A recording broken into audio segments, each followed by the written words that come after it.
Então, é uma rua gostosa, muito alegre, tá? Tudo bem.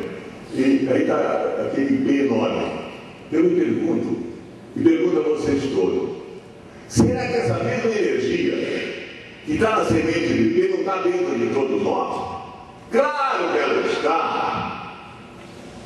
Está na nossa energia física, na nossa energia sexual, na nossa energia mental. Mas ela só depende de nós é que temos que gerá-la. Não é Deus que coloca na nossa mão. Deus não faz nada sem as nossas mãos. Nós é que fazemos. Nós somos os grandes auxiliares. É essa energia que nós temos que repassar. Que ela tanto pode ser positiva como negativa.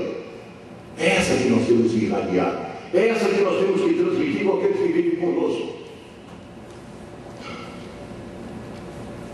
Esse cara do YouTube, ele diz no livro dele que a cada dia que ele beija o seu filho, que ele beija a sua mulher, sem dizer nada, ele se despede dele.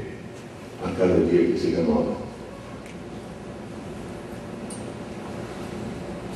O que eu aprendi dessa coisa que eu já falei para vocês sobre essa dependência do outro? Essa é a grande lição, para mim, de todas, aquela que fica como definitiva. O ser humano realmente precisa do outro. E lhe dou 2 exemplos. Você não nasce sozinho.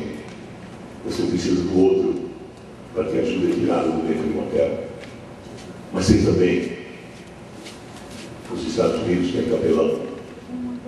Nós temos um ser humano. Nós precisamos do outro na hora da nossa morte. 15 minutos, perfeito. Eu só tenho mais 45, não tem problema.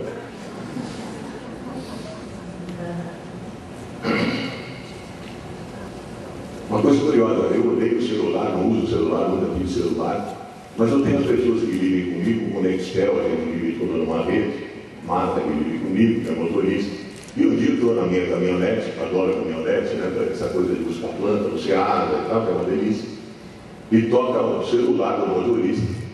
Aliás, toca para a Marta liga para o motorista, dizendo que tinha uma pessoa que ela não conseguia entender pela dificuldade da comunicação, mas que queria falar comigo desesperadamente, qualquer que fosse ela. Tudo bem, falei, tá bom, então liga para o motorista que eu atendo o telefone.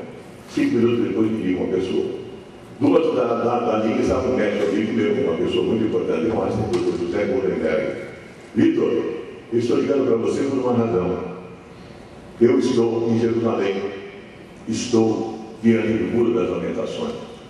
Eu queria dizer a você que eu vim fazer uma oração por você. Estou colocando um papelzinho entre os blocos do Muro das Lamentações. Claro que aquilo me tocou terrivelmente. Em uma semana eu estava em Jerusalém com a minha mulher. Quantas vezes eu hesitei ir para Jerusalém, eu tinha medo danado pela história de briga permanente, de troca.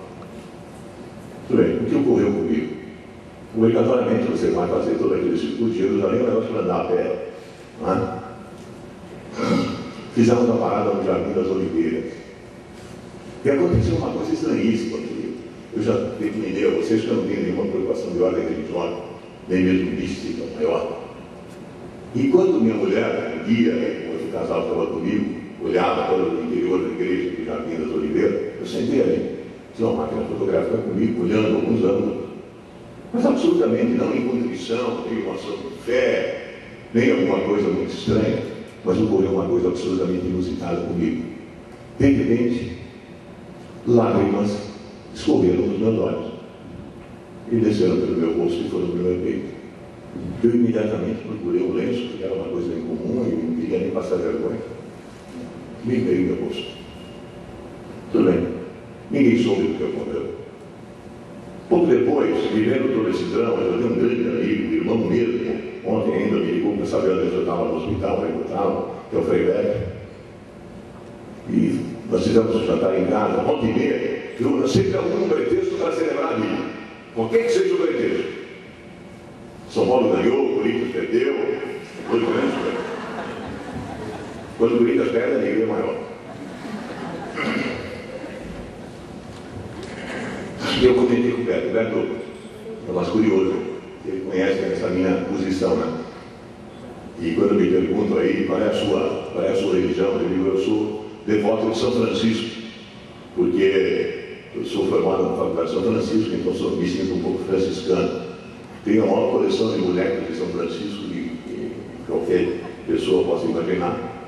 E além disso, sou também devoto de São Paulo. São Paulo Futebol Clube, o time da minha tradição. Eu falei, Beto, aconteceu um negócio estranho comigo. No Jardim das Oliveiras, Mara estava comigo, o casal, e aconteceu aquele negócio, escorreu as lágrimas. Falei, doutor, é que você não conhece nada mesmo de religião, mas foi ali que Jesus chorou, quando ele se despedia pela última vez dos seus amigos. Nesse mesmo jantar que a gente estava fazendo com o Beto, eu conheci uma esposa nova de um amigo meu, e que ficou sensibilizada com as coisas todas que ela ouvia. Ela não estava muito familiarizada com a minha história, meu amigo sim, ela não tanto. E antes de ir embora, ela fez com que eu sentasse em um determinado lugar, me pediu que eu sentasse, sentei, e fez uma espécie de comemoração comigo. Passou a mão pelo meu rosto, e depois, no fim, me deu um livrinho. E contei para ela essa história também da live. Era um livrinho que depois eu fui ver, mas estava em caracteres hebraicos, eu não entendia nada dentro desse livrinho de oração católica. Mas a coisa mais bonita de tudo isso, aí ela disse: isso aqui salvou meu pai ficou quase um ano no Einstein, meu marido, e contou um monte de história. Eu gostaria que você deixasse ao lado da sua cama. Mas a coisa mais interessante disso para mim, que eu recebi como uma bênção, de alguém que eu não conhecia. E a bênção não é essa coisa gostosa do encontro de almas que nem se conhecem, que nem sabem o porquê. Minha sugestão, minha missão: abençoemos a vida todos os dias ao acordar. Graças a Deus, é uma bênção.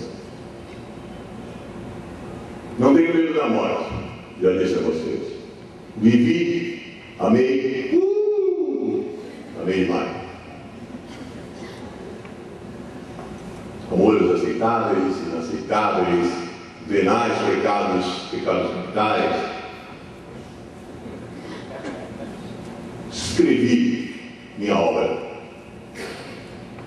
Escrevi o livro. Mercenário Missionário.